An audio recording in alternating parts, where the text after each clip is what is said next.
Assalamualaikum warahmatullahi wabarakatuh. Selamat berjumpa lagi. Kita akan membahas kali ini tentang fungsi biaya, fungsi penerima dan fungsi penerimaan, termasuk break even point. Di sini ada fungsi utility dan fungsi produksi. Namun yang kita akan bahas kali ini terkait fungsi biaya dan fungsi penerimaan. Baik. Pertama, fungsi biaya. Fungsi biaya ini merupakan biaya yang dikeluarkan untuk memproduksi satu barang. Ini wajib kita ketahui berapa total biaya yang kita keluarkan. Kalau di sini fungsi biaya merupakan hubungan antara biaya dengan jumlah produksi yang dihasilkan. Nah, dalam membicarakan biaya ada beberapa macam biaya. Yang pertama itu biaya variabel. Apa biaya variabel? Biaya variabel ini adalah biaya yang digunakan untuk membuat satu barang tanpa menghitung modal alat yang digunakan, betul-betul bahan baku untuk membuat barang itu. Jadi kalau misalkan kita mau membuat kopi lah, anggaplah, maka yang menjadi biaya variabelnya itu adalah kopinya sendiri, gula, kemudian air, kemudian apa lagi ya, kopi, air, gula ya gitu ya kalau kopi. Nah, sementara biaya tetap itu adalah gelasnya gitu loh. Jadi gelas untuk mengaduk gitu kan. Pengaduknya itu biaya tetap, karena biaya tetap itu dia tidak ikut terjual waktu kopinya dijual ya gitu. Oke. Nah, biaya variabel itu lebih dikenal dengan variable cost atau VC. Sementara biaya tetap yang gelas tadi misalkan itu adalah fixed cost, biaya tetap. So, artinya ada biaya total di sini. Untuk memproduksi satu barang, untuk membuat satu barang adalah total cost. Total cost ini merupakan penjumlahan dari kedua ini. Jadi total cost itu sama dengan fixed cost plus variable cost. Ini adalah total cost. Sementara ada juga biaya total rata-rata. Kalau biaya total rata-rata adalah total semua ini dibagi dengan jumlah barang yang diproduksi.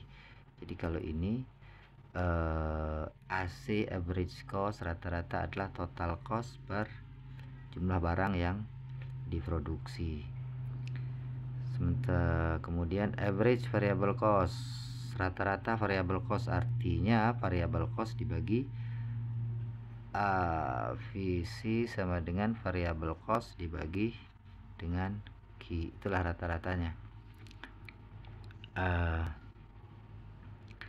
Berapa jumlah barangnya gitu kan, jadi satu barang dapat kita.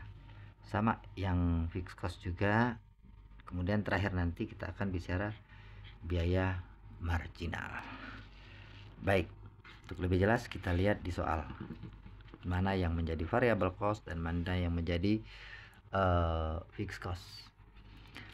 Sebuah pabrik sandal mempunyai biaya tetap. Ini udah ada ya biaya tetapnya, sudah dikasih tahu 1 juta. Biaya untuk membuat sebuah sandal itu 500. Oke, tentukan fungsi biaya tetap. Nih, fungsi biaya tetapnya adalah, bagaimana kita menjawabnya? Fungsi biaya tetap ini fixed costnya 1 juta. Ini fungsi biaya tetap, karena biaya tetap itu biasanya dalam bentuk konstan. Jadi inilah yang A. Kemudian bagaimana dengan variable cost? Variable cost untuk membuat satu berapa? Untuk membuat sebuah sendal 500. Kalau 10 sendal 5.000 dan seterusnya. Artinya variable cost itu adalah 500 dikali dengan jumlah barang yang dibuat. Jumlah barang yang dibuat adalah kuantitinya adalah Q. Jadi variabel cost itu 500 Q. Bagaimana dengan fungsi biaya total? Total costnya. Total cost itu sama dengan apa tadi di atas tadi? Total cost adalah fixed cost dibagi dengan fixed cost ditambah dengan variabel cost. Artinya kita tambahkan saja di sini total cost adalah fixed cost tambah 1 juta. Oke, 1 juta plus 500 Q. Selesai untuk soal yang A, B, dan C. Apabila sendal tersebut dijual dengan harga Rp1.000 per unit ya.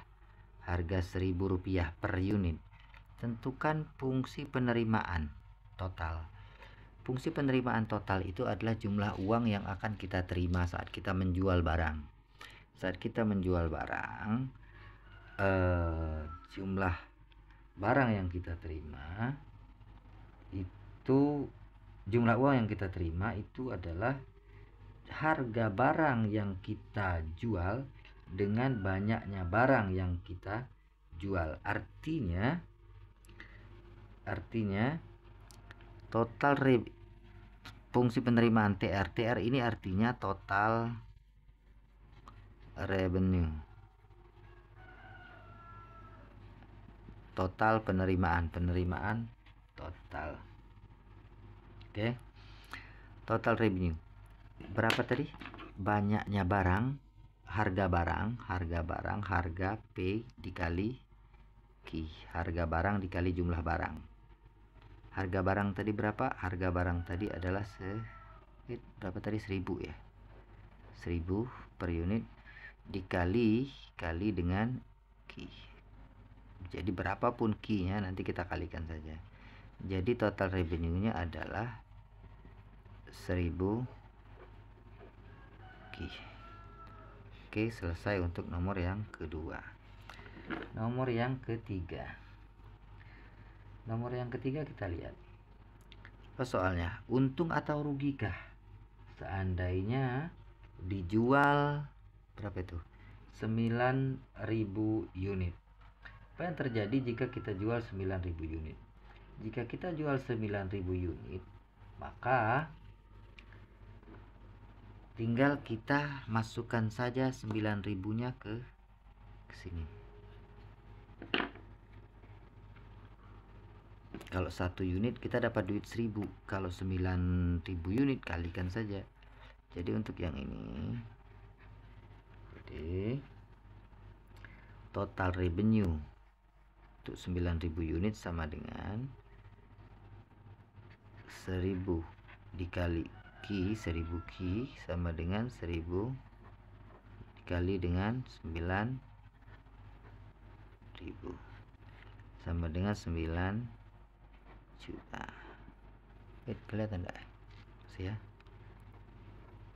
Oke, 9 juta. Inilah uang yang kita dapat kalau misalkan kita jual 9.000 ya, 9.000 unit.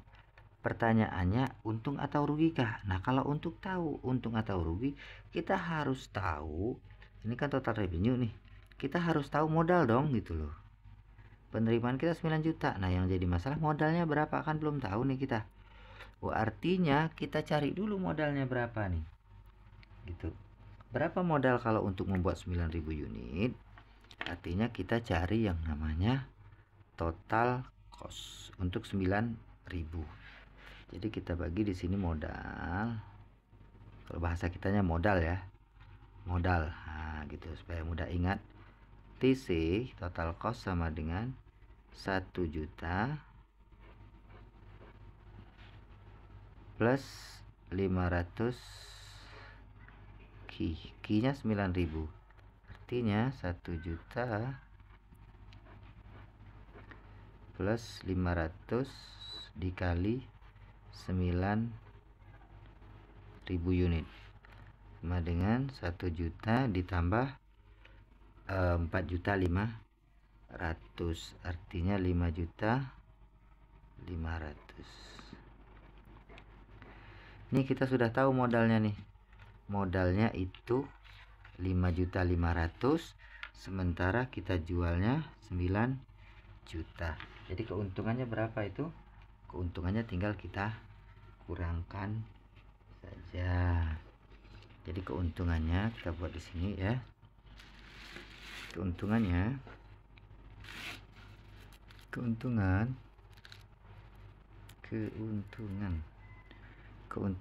profit ya.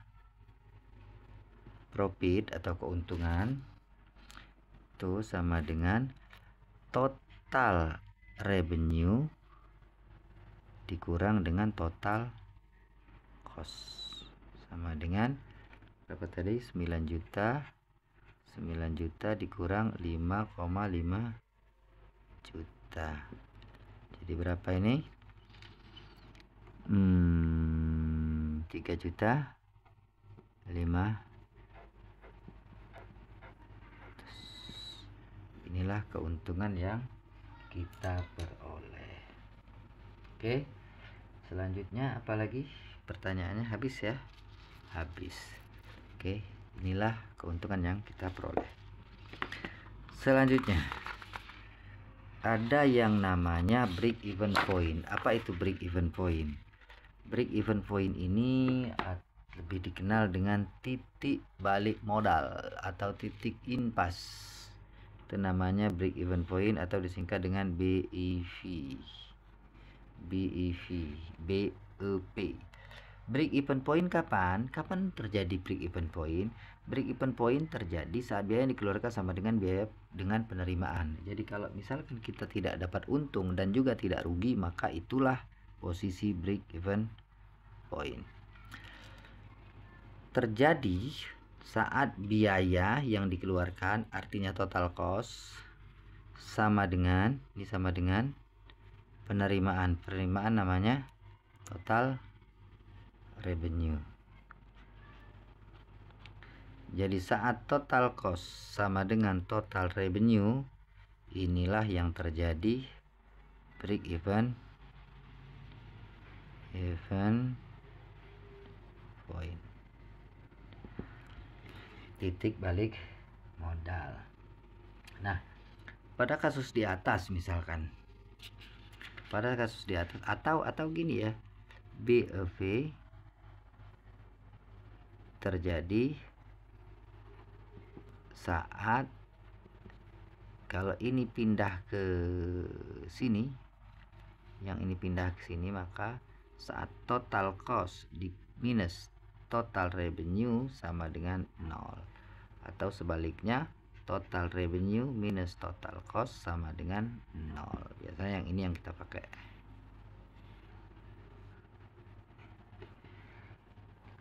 Oke. Kasusnya gimana? Kasusnya yang tadi misalkan. Kasus pada soal sebelumnya. Kasus pada soal ini. Nih. Kita sudah tahu TC-nya. Mana TC? TC-nya 1000. TC sama dengan 1 juta plus 500 Ki.